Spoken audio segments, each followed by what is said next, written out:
Atenção! Vai começar agora uma teleaula de ensaios de materiais do curso profissionalizante. Este módulo tem um total de 25 aulas. Hoje, você vai assistir a teleaula número 23. Bons estudos!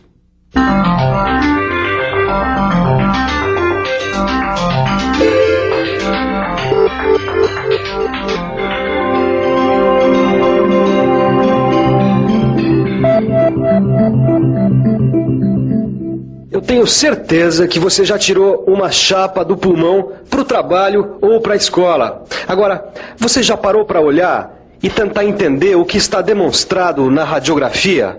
Será que o meu pulmão está bom ou será que ele tem algum problema? Bom, para observar uma radiografia e fazer esse tipo de análise, só sendo um especialista. E a mesma coisa acontece na indústria, porque existe a radiografia industrial, que é o assunto da nossa teleaula de hoje. Na teleaula de hoje, você vai conhecer alguns conceitos básicos da radiografia industrial. Vai saber como surgiu a radiografia industrial e vai conhecer as radiações utilizadas nesse tipo de ensaio. Uma chapa radiográfica, como essa, é usada para saber se um osso tem alguma fratura ou se algum órgão está afetado por alguma doença. A radiografia industrial é o mesmo tipo de exame, só que ela serve para detectar a descontinuidade dos materiais. Por isso mesmo, fique esperto, porque na teleaula de hoje você vai começar a conhecer outro ensaio não destrutivo, a radiografia industrial.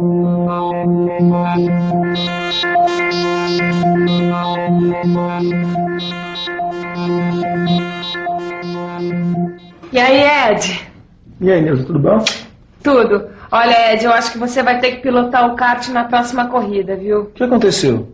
Olha só, caí na minha casa, depois fui pro hospital, chegando lá o médico examinou, pediu uma radiografia numa daquelas máquinas de fazer raio-x, resultado, luxação.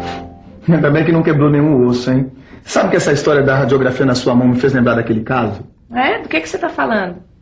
Você lembra do Rafinha? Que bateu o kart porque quebrou a barra de direção?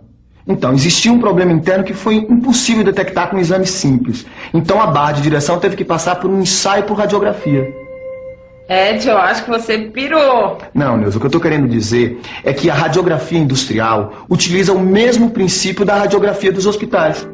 O material que vai ser ensaiado é colocado entre uma fonte emissora de radiação e um filme. Uma parte dos raios emitidos é absorvida pelo material e a outra vai atravessar o material e sensibilizar o filme, produzindo nele uma imagem do material ensaiado. Como a radiografia da minha mão? Aparentemente sim, só que a radiografia industrial usa doses de radiação 10 vezes maiores que a utilizada pela radiografia na sua mão. Nossa, que perigo! Você já viu então que a segurança é um dos fatores mais importantes nesse ensaio, né? Ô Silva, eu ainda não entendi uma coisa. Pra que tirar radiografia de um material, hein? Isso é fácil de entender, Caio. Imagine um gasoduto transportando gás sob alta pressão em uma refinaria. Pois bem, esse é o tipo de coisa que não pode falhar nunca. Se uma solda não estiver adequada, ela não vai resistir à pressão. Não resistindo à pressão, pode haver um vazamento. Claro. E com isso, provocar um acidente de grande monta. Guardadas as devidas proporções, é como se o material de uma panela de pressão apresentasse defeito. É perigoso, né? É sim. Para evitar acidentes, a gente precisa ter certeza de que não há defeito nos produtos. Por isso, a gente usa os ensaios não destrutivos, como no caso da radiografia, dependendo do uso que o produto vai ter. Companheiro, diz pra gente, você já precisou tirar uma radiografia? Sim. De que parte do corpo? Da cabeça, do fêmur, da coluna, do braço. Pulmão e estômago. Da cabeça. Pulmão. Todo mundo sabe que a radiografia é muito importante para o corpo humano. O que ninguém imagina é que ela é muito importante também para a indústria metalmecânica. E pensar que tudo começou por acaso. Em 1895, o professor William Conrad Röntgen pesquisava a fluorescência causada por raios catódicos numa folha de papel recoberta por uma película de sal de bário. Sem querer, ele esqueceu de retirar uma caixa de papelão que protegia a ampola de raios catódicos. Então, ele percebeu que mesmo assim ocorria a fluorescência na película de sal de bário. Se você não se lembra o que são raios catódicos, tá aí uma ótima chance para ficar por dentro.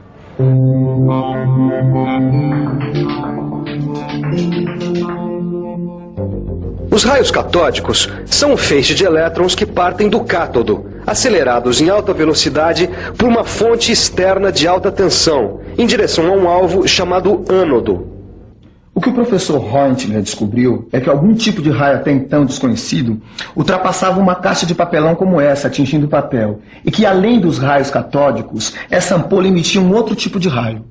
Como esse raio era desconhecido, o professor Roentgen decidiu chamá-lo de raio-x. Diversas pesquisas foram auxiliadas com a descoberta do raio-x e vieram novas descobertas. Henri Becquerel, Pierre e Marie Curie constataram a emissão dos raios semelhantes aos raios-x por metais pesados, que têm grande número atômico, como o urânio, o polônio e o rádio. E assim surgiu a denominação radioatividade, que é a emissão espontânea de radiação por elementos químicos. Bom, daí para a descoberta dos raios gama foi um pulo. E da descoberta dos raios gama surgiu a gammagrafia, que é a inspeção de peças através dos raios gama. O raio-x e o raio gama são dois tipos de radiação usados no ensaio por radiografia industrial. Para conhecer um pouco mais o raio-x e o raio gama, nós vamos falar sobre as ondas. Que onda, Silva? Os raios X e gama são ondas eletromagnéticas do tipo da luz. Olha aqui, Caio. O comprimento da onda desses raios é menor que o da luz visível e menor que dos raios ultravioleta e infravermelho. Pois então, para você ter uma ideia, Caio, os raios X e gama podem atravessar corpos opacos como uma parede, enquanto que a luz visível só atravessa corpos translúcidos como esse copo com água. Nessa representação de um exame radiográfico, a gente vai ver que a variação de radiação que atravessa a peça é captada e registrada em filme radiográfico, que depois de revelado, mostra uma imagem da peça com regiões claras referentes às maiores espessuras e com regiões escuras referentes às menores espessuras. A gente precisa conhecer também, Caio, as principais propriedades das radiações X e gama.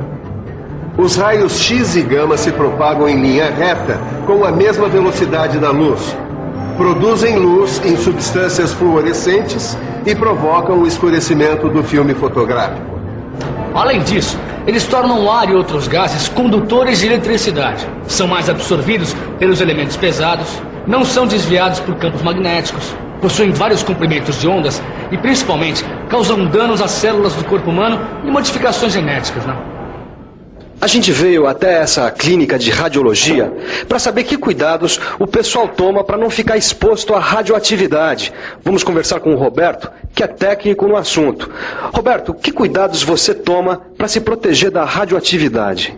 Bom, eu uso um avental de chumbo, um protetor de tireoide, uma luva de chumbo, né? E nós usamos também esse dosímetro aqui, que é para medir a radiação que a gente é exposto geralmente no setor radiológico. Obrigado, Roberto. Pois é.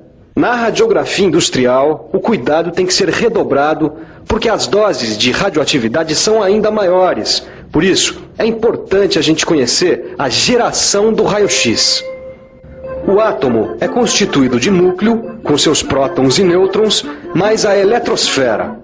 O raio-x é gerado quando os elétrons de um cátodo são acelerados em direção a um ânodo.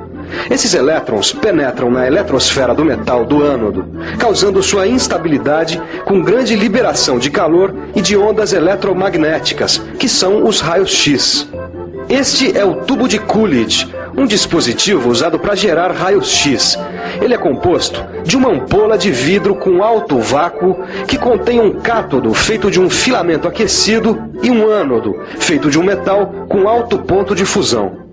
As tensões utilizadas na produção do raio-x são da ordem de 80.000 a 500.000 volts. E tem mais. Quanto menor for o comprimento da onda, maior será o poder de penetração do raio-x. Ed, vamos ver o que a gente descobre sobre a geração dos raios gama. Bom, aqui diz que é possível encontrar átomos do mesmo elemento químico com diferentes quantidades de nêutrons no seu núcleo, e esses elementos são chamados de isótopos. Alguns dos isótopos encontrados na natureza são radioativos, porque emitem espontaneamente partículas de radiação eletromagnética a partir do núcleo. O urânio, por exemplo, pode apresentar em seu núcleo 92 prótons e 146 nêutrons. É o chamado urânio-238, que aqui a gente vê se desintegrando e formando o tório-234. Ele é um exemplo de isótopo radioativo. As partículas e radiações emitidas pelos isótopos radioativos são de 3 tipos: alfa, beta e gama. Acho que já saquei, viu, Nilza? Os raios gama têm alto poder de penetração. Por isso a radiação é utilizada no ensaio. Além disso, Ed, olha só, existem 2 tipos de isótopos, os naturais e os artificiais. Os artificiais, que são usados na gammagrafia, são produzidos nos reatores nucleares. É isso aí, ó. Os núcleos desses isótopos se desintegram constantemente. Por isso é importante a gente conhecer alguns valores, como, por exemplo, a meia-vida de um isótopo radioativo. E meia-vida é um termo usado para designar o tempo necessário para a atividade da fonte radioativa chegar à metade do seu valor inicial com a desintegração. Olha aqui, ó. O cobalto 60 tem meia-vida de 5 anos, 3 meses e 18 dias. O irídio 192 tem meia-vida de 75 dias. E o césio 137 tem meia-vida de 33 anos. Acho que sem isso aqui não tem ensaio não, né, Silvano? Não tem mesmo. Aliás, Caio, eu acho que está numa boa hora para a gente falar sobre o filme para radiografia. Vamos lá. Que, por sinal, é muito parecido com esse aqui, o de fotografia. A única diferença, Caio, é que ele é recoberto por uma emulsão de sais de prata dos 2 lados. Pois bem, depois que o filme é exposto à radiação, os grãos dos sais de prata reagem quimicamente quando entram em contato com o revelador e se transformam numa prata metálica enegrecida. E essa prata enegrecida constitui a imagem na chapa radiográfica, é isso? Exatamente. Agora, para escolher o filme que vai ser usado, é preciso levar em consideração o tipo de ensaio que vai ser realizado, como a densidade radiográfica, que é o grau de enegrecimento registrado no filme, em função da exposição. O contraste de imagem, que é dado pela diferença de densidade entre as regiões do filme. A velocidade, que é a taxa em que ocorre a sensibilização dos grãos dos sais de prata. Filmes com grãos maiores precisam de menos tempo de exposição. E a granulometria, que é o tamanho dos grãos dos sais de prata da emulsão. Grãos menores significam mais nitidez. Pois muito bem, eu acho que agora então já dá para falar sobre a qualidade e a sensibilidade da radiografia. A radiografia de qualidade tem que ter nitidez e boa definição de imagem. E a gente consegue isso controlando a densidade de imagem e o contraste da imagem. Além disso, a gente tem que evitar falhas de processamento do filme, como esses arranhões e manchas. O grau de sensibilidade radiográfica, Caio, pode ser alto, médio ou baixo e é controlado por um penetrômetro. Para controlar a sensibilidade radiográfica, basta a colocação de penetrômetros sobre a face metálica voltada para o tubo. Os penetrômetros, ou IQI, que significa Indicadores de Qualidade de Imagem, são dispositivos colocados em evidência sobre a peça para a verificação da qualidade radiográfica. O IQI tem que ter 2% da menor espessura da peça analisada e tem que estar visível na radiografia. Bom, agora que você já foi apresentado à radiografia industrial, comece a se preparar para as próximas teleaulas. E para isso, nada melhor do que a nossa revisão. E atenção, se liga aí que é hora da revisão. Na teleaula de hoje, você conheceu o ensaio por radiografia. Viu que tudo começou com o estudo dos raios catódicos e conheceu a geração dos raios X e gama. Conheceu o filme usado na radiografia industrial e, finalmente, viu que os penetrômetros servem para a verificação da qualidade e sensibilidade radiográfica. Bom, acho que deu para você perceber que a radiografia industrial é um importante ensaio não destrutivo. Por isso mesmo, dê uma boa olhada no seu livro e resolva os exercícios. Na próxima teleaula tem mais radiografia industrial. Até lá!